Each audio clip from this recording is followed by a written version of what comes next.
Thanks to hardcore legend Mick Foley, and you are listening to Bell to Bell with Bobby Blaze.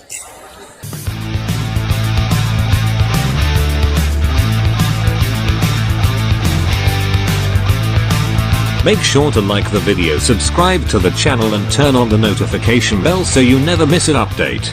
Karl Gotch was a king. Karl Gotch, he was a killer in the ring. He was a king out of the ring. He tell my coach, Mr. Vergania, don't fuck with me. I'm a killer in the ring, and I'm a king outside of the ring. Karl Gotch, I never die. You died. You break my heart, but I love you. If you're not familiar with Karl Gotch, the thing is, he was legit. Karl wrestled in the 48 Olympics. Karl went to the snake pit over in England, where he became a really tough, legitimate shooter, and he had an amateur background. But the jiu-jitsu idiots that say, oh, because a guy called Kimura beat the Gracies with a double wrist lock, the Gracies named it a Kimura. And Kimura learned it from Karl Gotch from my gym. He was also a street fighter. He would fuck you up. He was I met him when I was in Tampa, and I've told the story before. And he didn't like people. He learned English from the military, from the U.S. military during World War II when he was younger, and he just grabbed my hand, and he hated guys with long hair because he always kept his hair short and his nails clipped, and just a gentleman's gentleman. Well, the change that they're going to bring in wrestling is going to put more life in it again, stay away from gimmicks, and go back to the sport of wrestling. And I think with the new strong and young wrestlers that we have now, like I just said, the new generation, they call themselves the Gotch family because they practice more wrestling than gimmicks, and they want to stay away from it and bring the people to sport where the wrestling actually is. To me, wrestling is just like playing a game of chess. Only this, the reflex got to be a lot faster. You don't have that much time to figure out your moves. You got to pick up your moves, and as soon as it is there in the split second, you have to have your reaction. And that's what those boys are all able to do. So I think they will bring back the life and the lifeline to wrestling. I know 63, I think might have been his first tour. I could be wrong on that date, but he instantly got over because they liked that style. If you want, I've heard it said, and I've seen a couple since then. At the time, I hadn't seen any, they said, "Well, watch one." I've heard it said, and I won't mention the person told me, said, "Oh, his matches are boring" or whatever. It was a style. It was a different style back in the day that they did. So you might not find it as highly as entertaining as you would today's product. You would see some legitimate good wrestling. I've heard stories I can sit here and tell you that I've heard in Tampa. I do know that I guess in Inoki's fight with Muhammad Ali, Karl Gotch was one of his corner men. So that's one of those things where, if something goes wrong, Karl Gotch was ready to step in against Muhammad Ali. I guess when they got up there to get the instructions, Gotch had his New Japan sweatpants and his shirt on and this and that, and again, Karl was known for ungodly strength. Even though he didn't lift weights, he done push-ups and neck bridges, and he lifted weights for about a year, he said.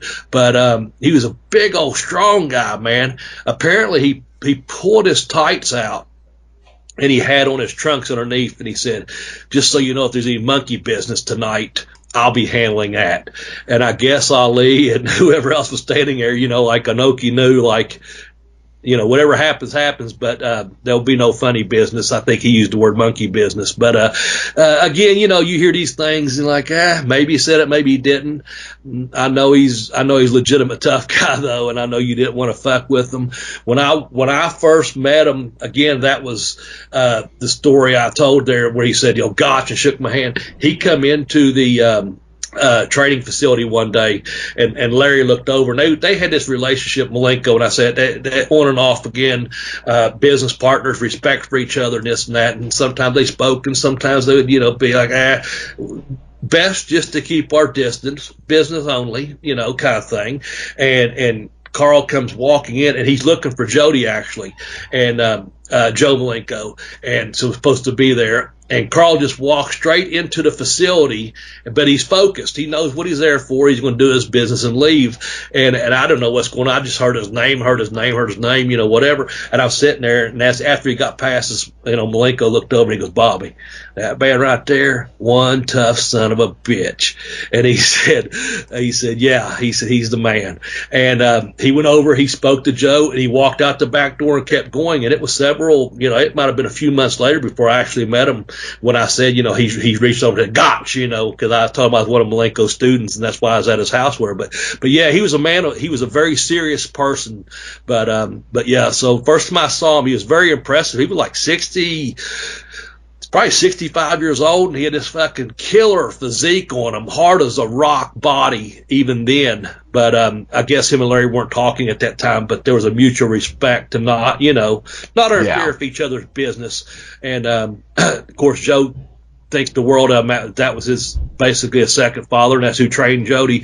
And apparently they had something to speak about, and that was business only, and it was their business. And they're grown men when I saw them, and I was like, oh, man. And, of course, the German suplex is named after him, and I do think you can get that on someone out in a street fight if you get behind them and you got the fucking hip thrust and the strength. But there used to be at the training facility in Tampa, they had all these Japan posters and pictures and things, but there was a beautiful black and white picture, man, of Karl Gotch delivering a picture perfect and pun intended of a German suplex with a huge crowd behind him, and with him doing a beautiful bridge up on his toes, and it's got the guy's shoulders pinned and his head's on him. I could go on about Karl, but a lot of people didn't like him. They thought he was an old crusty bastard, and the fact was he was an old crusty bastard, and that's why he was a legitimate tough guy. No one wanted to fuck with him, and a lot of people didn't like the way they trained, his training style. He trained a lot of guys back in the day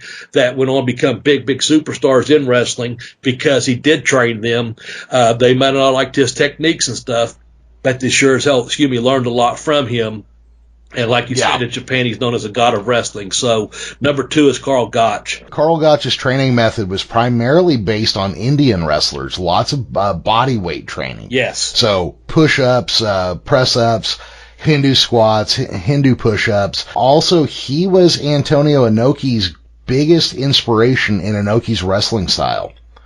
So a lot of Gotch's trainees were the guys that went on to found the original Japanese UWF back in the early 1980s. So you could make the argument that Karl Gotch's wrestling style is the foundation of Japanese pro wrestling to this day. You know how they got the name that you use all the time, the Kimura?